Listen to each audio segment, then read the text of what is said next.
Hey everyone, it's Mystery Girl with Missy, and I'm Missy. Welcome back. I want to say thank you to all of my subscribers for all of your support. It truly means so much to me. And I also want to welcome all new followers. Thank you so much for your support, and if you haven't subscribed yet, hit that subscribe button now. I have included my fair use disclaimer as I have used photos for this video. There is a trigger warning. The following video contains material that may be traumatizing for some audiences. This video is intended for audiences 18 and over. This video also contains extremely sensitive information and images. If there are children in the room, please have them leave the room now. This video may be traumatizing to some. I would like to ask you all not to forget to like, subscribe, and hit that notification bell so you don't miss any part of the series, and it also helps get my videos out into the algorithm so others can find them. I want to welcome you all back. This is part 2 of Willowbrook State School, the scandals and controversy behind it. This is part 2, the Hepatitis Studies. If you have not seen part 1 yet, it is linked in the description below. You can go into the description and click the link and it will bring you to part 1.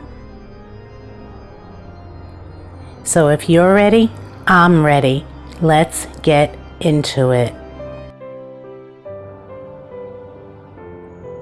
Who is Sol Krugman? Sol Krugman was a physician and later pediatrician whose studies of hepatitis, rubella, and measles resulted in the development of vaccinations for these debilitating diseases. The results of these studies were acquired through highly unethical medical practices involving experimentation on disabled children, which came to light during the Willowbrook State scandal of 1987. Willowbrook consulted Sol Krugman. Krugman found hepatitis developed in 90% of children admitted to Willowbrook soon after their arrival. Although it was known that hepatitis was caused by a virus, it wasn't known how hepatitis virus spread, whether it could be prevented, or how many types of viruses caused the disease. Krugman used the children of Willowbrook to answer those questions.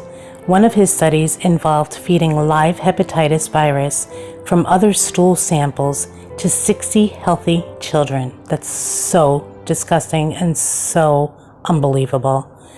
Krugman watched as their skin and eyes turned yellow and their livers got bigger. Holy crap. He watched them vomit and refused to eat. My heart is just breaking reading this. All of the children fed hepatitis virus became ill, some severely. Krugman reasoned that it was justifiable to inoculate retarded children at Willowbrook, I hate that word, with hepatitis virus because most of them would get the hepatitis anyway, but by purposely giving the children hepatitis, Krugman increased that chance to 100%. What is wrong with this man that we are looking at in these pictures, that he would torture children at will? It just breaks my freaking heart to even think and comprehend what I just read. I am so sick by that. And, you know, I've read it before. I put it in this video. Reading it out loud is totally different. I mean, it's so upsetting when you're reading it to yourself, but when you're reading it out loud, it's just so traumatizing because you realize, you know, what these children had to go through just for an experimental drug. Even if it was put out there and was beneficiary to others, you use children. Oh my God. Okay, let's continue. Dr. Sol Krugman studied at the New York University School of Medicine. His theory was that using gamma globulin antibodies taken from the blood and infected in patients would give immunity to others. This man just had no, I just can't. All right, I can't. Here is a news article. I was trying to get it so you guys would be able to see, but it's immunization is reported in serum hepatitis tests. I couldn't get it to where you guys would be able to visualize it, but I did want to include it in this photo in case you wanted to pull it up on your own.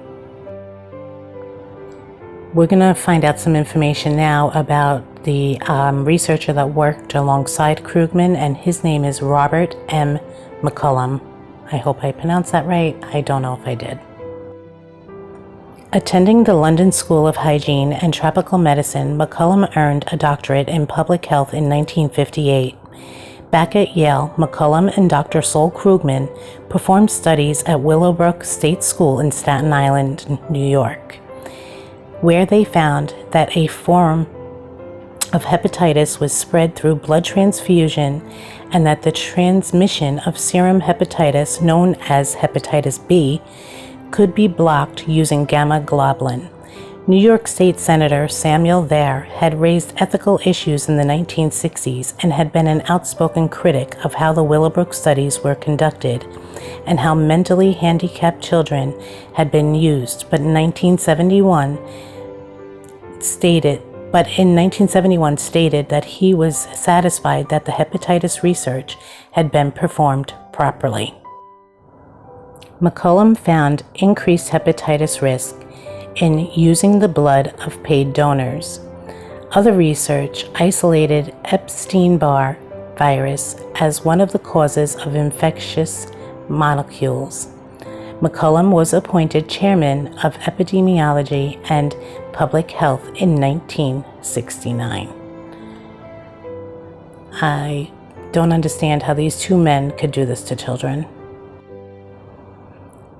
The Willowbrook State School in Staten Island, New York, conducted a study from 1956 to 1970 in which cognitive disabled children were intentionally given hepatitis in order to track the development of the virus and test the effectiveness of gamma globulin injections.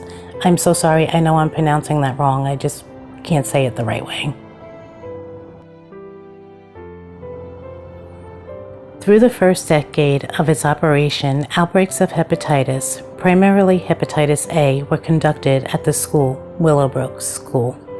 This led to controversial medical studies being carried out between 1956 and 1971.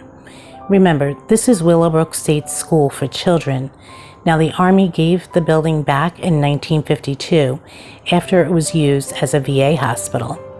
The studies were done by medical researchers, physician pediatrician Sol Krugman, which I showed you earlier, from New York State University, and virologist and epidemiologist Robert W. McCullum, who I showed you earlier, who monitored the subjects to gauge the effects of gamma globulin in combating hepatitis A or B.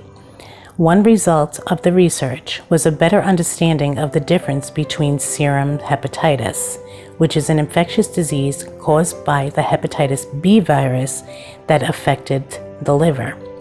This is spread by blood transfusion, and infectious hepatitis, which hepatitis A is an infectious disease of the liver, a viral hepatitis, which is spread from person to person and is the more common form. A public outcry against Willowbrook forced the research project and medical studies to be discontinued.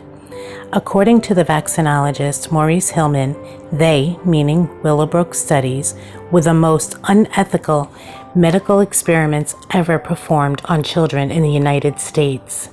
Historian David Rothman notes that, quote, the research was even included in Henry Beecher's 1966 New England Journal of Medicine listing of, quote, ethically dubious experiences, end quote.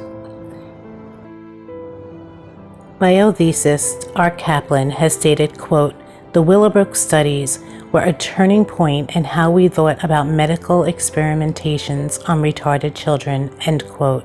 Again, I can't tell you how much I hate that word. I hate that word.